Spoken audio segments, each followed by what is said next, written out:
Eh bien, c'est un exercice très compliqué, et parce qu'il faut aller dans ce sens-là, mais en même temps, il ne faut pas non plus dire des choses qui seraient en contradiction avec des faits historiques avérés. Donc c'est une gymnastique, comment dire, très spéciale. Et de manière générale, le rapport du cinéma basé sur le visuel à l'oralité, ce qui est la matrice de la culture traditionnelle de l'Algérie. Il n'y a pas tellement d'écrits en réalité. Dans la société, chez le peuple, tout se transmettait par l'oralité, et on sait que l'oralité, fatalement, mythifie les choses. Et donc, comment faire pour transmettre cela de manière visuelle? Ça, c'est une chose. Je vous donne un exemple. Dans la mythologie, pas dans la mythologie, quand on passe des personnages qui sont passés, on les décrit. J'ai fait un film sur un bandit d'honneur de la région de l'Oranie qui s'appelle Bouziane Khalei, comme on pourrait en faire un sur Hamdou Merrir, Nahar Sri Bachir. Eh bien, quand j'ai pris la caméra et le micro et que je suis allé dans les sourds le soir, et je demandais aux gens, Bouziane Khalei, qui fait Bouziane Khalei, oh, Bouziane Khalei, 20 mètres plus loin, je demande à quelqu'un,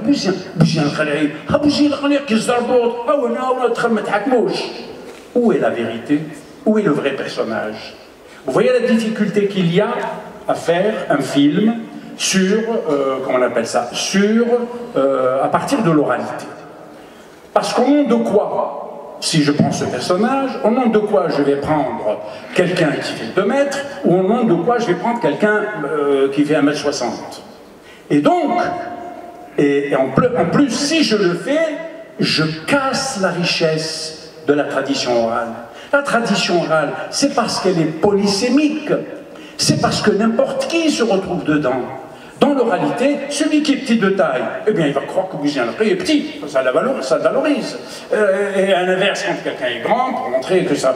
Vous voyez donc, l'oralité et la mythification sont extrêmement complexes à ramener au cinéma.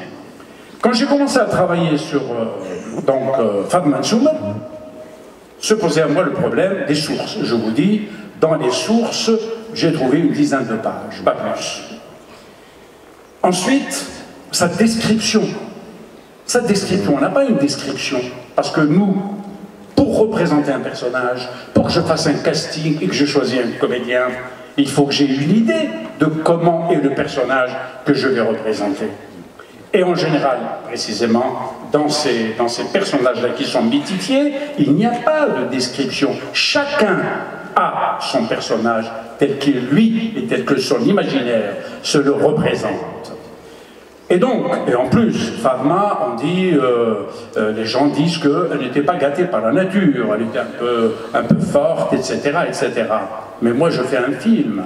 Et je fais un film, non seulement qui doit plaire aux gens, mais, comment dire, il faut que je fasse un personnage qui va susciter l'admiration, et pas seulement l'admiration, qui va susciter l'empathie, l'admiration, l'identification.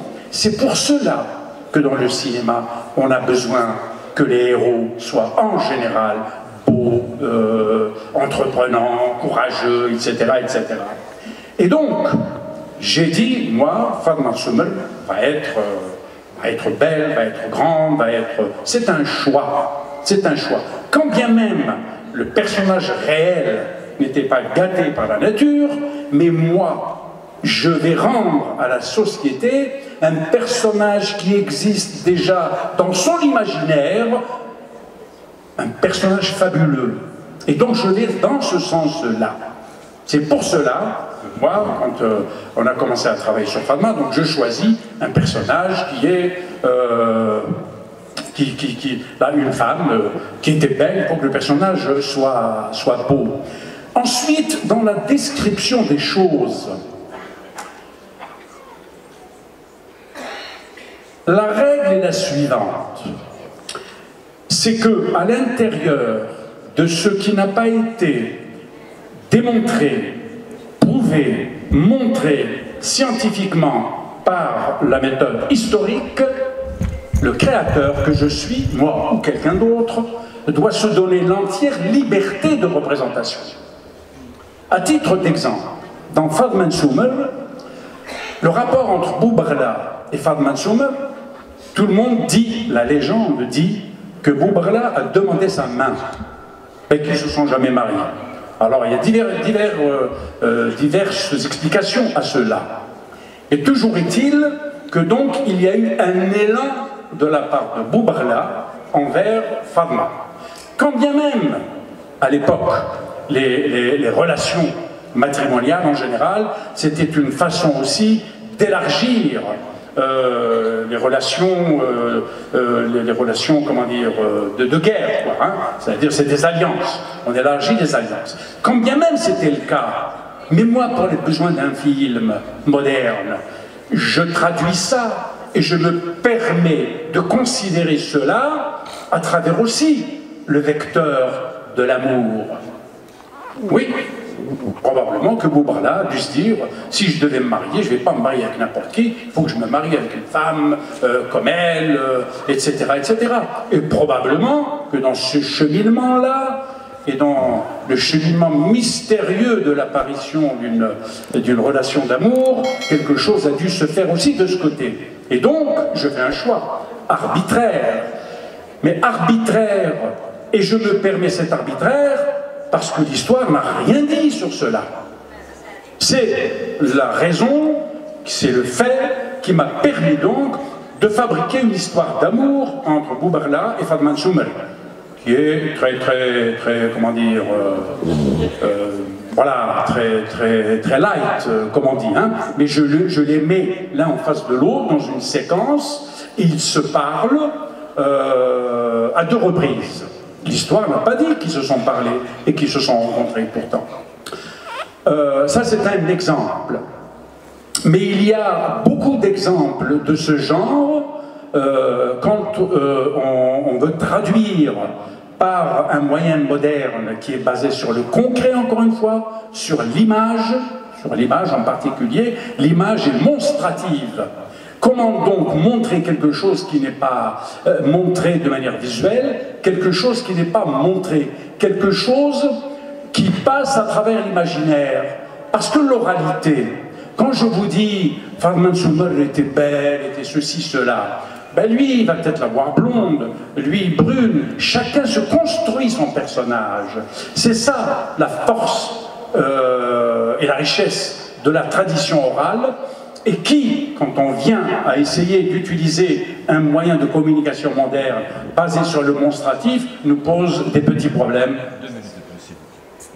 Je ne vais pas dire plus, je peux vous parler des heures là-dessus. Mais enfin, je voulais donc tout simplement, pour conclure,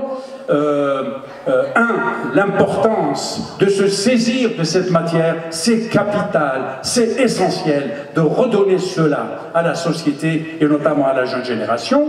Mais 2, il ne faudrait pas faire ça n'importe comment, surtout pas en allant en contradiction avec des faits historiques, on n'a pas le droit, d'accord? Mais en même temps, garder cette espèce de souffle qui existe dans l'oralité. Merci. Merci, je vous remercie infiniment, monsieur Qasim Hadjadj. Effectivement, une autre manière de voir la chose, c'est par le cinéma, c'est la concrétisation de la personnalité de Lalla Fatma Mansoumar, c'est une mise en valeur aussi.